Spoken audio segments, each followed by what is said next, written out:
Shedaralun terekam sebuah momen haru saat seorang anak yang bekerja sebagai pelaut berpapasan dengan kapal yang ditumpangi oleh ayahnya. Ayahnya ternyata juga berprofesi sebagai seorang pelaut.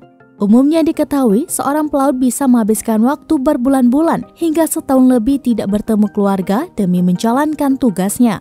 Namun kali ini kejadian langka terjadi.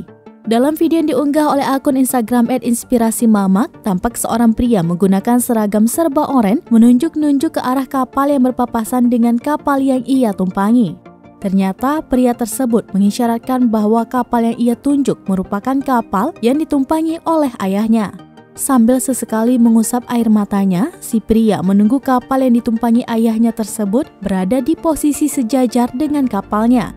Saat momen tersebut tiba, pria tersebut langsung melambaikan tangan untuk menyapa ayahnya yang juga sedang bertugas.